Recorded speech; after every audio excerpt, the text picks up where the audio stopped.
Hey everybody, I'm Kristen. Happy Friday. So I just finished my book, The Gifts of Imperfection by Brene Brown, and I know I've been saying this a lot, but everybody should read this book.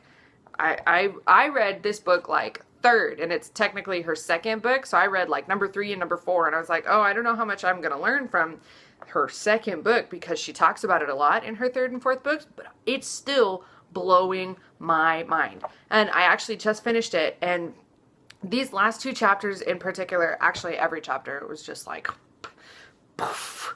But these last 2 chapters in particular, like I'm an opera singer, and I'm a health coach, and I'm a teacher, and I'm a student, and like singers, like that's not a special story. That's just how opera singers have to operate, especially in America. We have to have something else to pay the bills, but we still invest so much time in actually musicians in general. We still invest so much time in our craft because it's meaningful and it connects with people, and this is what we were put on this planet to do.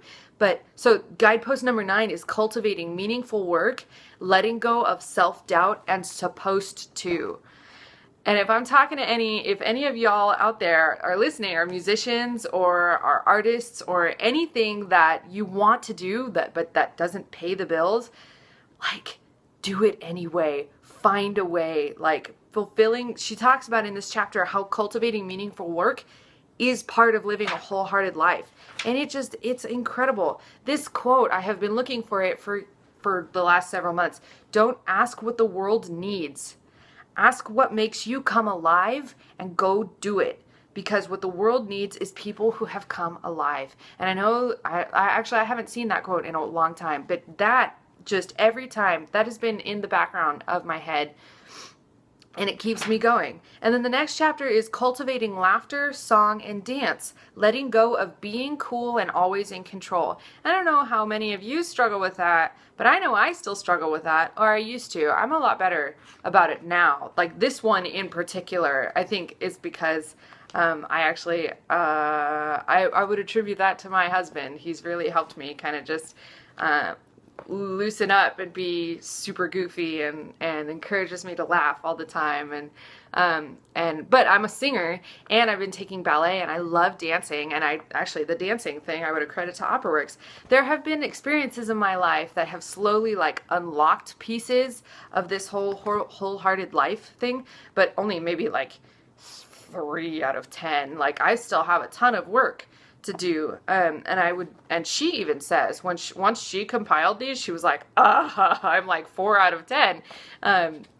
Like we all have so much work to do to work towards this wholehearted living, and this book is about the lifelong journey from what will people think to I am enough. And she talks about that. She's like, you can't just stop caring about what people think, and there's a chapter on that. So you should just go read it, or listen to the audiobook. Please, please, please. This book has changed my life. Or at least it's helping me. It's giving me the tools to change my life. Cause she talks about in the back how we've got pretty sensitive like bullshit meters on these self-help books.